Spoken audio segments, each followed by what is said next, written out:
هو اللي ولا الحاكم الفعلي ديال هاد البلاد. وغادي نعطيكم معطيات كتعلق بابعاد والي بنك المغرب عبد اللطيف الجواهري، هذا المسؤول اللي العالم كيشهد ليه بالكفاءه ديالو، وهو على راس بنك المغرب لمده 20 سنه. فهاد السي الجواهري واللي كان اول مواطن فرش اخنوش والرباعي الشلابيه اللي معاه ملي كانوا كيقدموا هذوك الوعود الرنانه ايام الانتخابات، وغادي يخرج لهم فاس وغادي يقول لهم باللي نتوما كتعطيو وعود كذابه وما يمكنش انها تنفذ على ارض الواقع. غادي يعجب اصحاب الشركات الكبرى في هذه البلاد بما فيهم الشركات ديال السيهم اخنوش. فكيف ما كتعرفوا ان هاد الشركات هما اكبر وحدين كياخذوا الكريديات من عند الابناك، وغادي تزاد عليهم نسبه الفائده، وهنا غادي يوقع الصداع. والاكثر من هاد الشيء اخنوش غادي يلجا للملك ضد عبد اللطيف الجواهري. واليوم كنشوفوا السي الجواهري ما بقاش كيبان، ومجموعه من الاخبار كتقول بانه تم الابعاد ديالو من مؤسسه بنك المغرب. واللي خصكم تعرفوا هاد الخطوه راه ماشي اول مره كتوقع. الا بقيتوا عاقلين اخنوش غادي يقطع الرزق كذلك لرئيس مجلس المنافسه السابق السيد ادريس الكراوي. وعرفتوا السبب؟ فالسبب اخوتي المغاربه لان ادريس الكراوي هو اللي فضح 17 مليار ديال الدرهم اللي خداها السي اخنوش، وهنا غادي يدير ليه البلباله وسط المجلس ديال المنافسه، وغادي ينقلبوا على الرئيس، ومن بعد غادي توجه للملك، والنهايه اقاله السي ادريس الكراوي. وغادي يجيبوا واحد اخر سميتو رحو اللي راه كاين دابا صم بكم، بمعنى هذيك النوعيه اللي كيبغي اخنوش كيخليوه يخدم على خاطره، هو ماشي كيخدم على خاطره كينهب على خاطره. ولحد الان اخوتي المغاربه الملف ديال 17 مليار باقي ما بغى يتحرك، وبالتالي فاي مسؤول كنشوفوه كيوقف في وجه اخنوش كيكون المصير ديالو يا اما الاقاله ويا اما السجن. كما انه كانوا بعض المصادر كيتكلموا على ان مول المازوت هو سبب اعتقال توفيق بوعشرين. وبلا ما نساو الواقعه ديال دريس جطو ملي كان رئيس المجلس الاعلى للحسابات، فهو دار تقرير اسود على اخنوش واللي فيه 400 صفحه. والنتيجه اخوتي المغاربه دريس جطو ما بقاش في المنصب ديالو، والسي اخنوش حر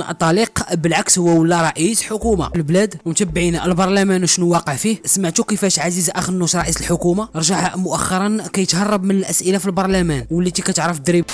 دابا غادي نتكلموا على واحد الخبر واللي حطاتو جريده الزنقه 20 واللي كان تحت عنوان قاضي التحقيق يستدعي امبراطور بوزنيقه وترجيح فرضيه الاعتقال ديالو. وفي التفاصيل ديال هذا الخبر علم موقع الزنقه 20 ان قاضي التحقيق باستئنافيه الدار البيضاء وجه اليوم الاربعاء استدعاء رسميا الى محمد كريمين الرئيس السابق لجماعه بوزنيقه المعزول، زائد قاضي التحقيق استدعى 3 ديال النواب ديالو. وسيمثل جميع الاشخاص المستدعين امام قاضي التحقيق صبيحه يوم الاثنين المقبل 15 ماي. بالاضافه قاضي التحقيق استدعى ايضا تقنيين بجماعه بوزنيقه على خلفيه مجموعه من الاختلالات التي طالت تصاميم هندسيه. هذا ومن المحتمل ان يصدر قاضي التحقيق قرار بمتابعه الماثلين امامه في حاله اعتقال او متابعتهم في حاله سراح مقابل كفالات بملايين الدراهم مع مصادره جوازات سفرهم واقفال الحدود في وجوههم. واللي خصكم تعرفوا اخوتي المغاربه هاد امبراطور بوزنيقه محمد كريمين غير مؤخرا صدرت المحكمه الاداريه بالدار البيضاء قرار عزل العضويه ديالو والرئاسه ديالو من مجلس جماعه بوزنيقه. وهذا اخوتي المغاربه تقريبا بحال مبدع ديال الفقيه بن صالح. والجدير بالذكر ان هذا امبراطور بوزنيقه محمد كريمين محكوم قضائيا ب4 سنوات موقوف التنفيذ، والتهمه كانت هي تبديد اموال عموميه. والخبر اللي غادي يصدمكم هذا الراجل كان شاد جماعه بوزنيقه 20 سنه. كما ان هذا امبراطور بوزنيقه فهو كان موضوع ديال مجموعه من التقارير من طرف المجلس الاعلى للحسابات واللي كانوا فيهم اختلالات، وخصوصا في الفتره ديال 2012 حتى ل 2017. وهذا الشيء اللي غادي يخلي مجلس الحسابات غادي يقوم باحاله فضائح امبراطور بوزنيقه الى النيابه العامه. والمشكله اخوتي المغاربه اللي عندي في هذا الملف ما نقدرش نقول لكم جميع الخروقات اللي دار هذا امبراطور بوزنيقه. كاينه قدامي صفحه كبيره من المعطيات واللي خاصني نخصص لها شي 5 ديال الحلقات، وشوف الى ساليت جميع الخروقات.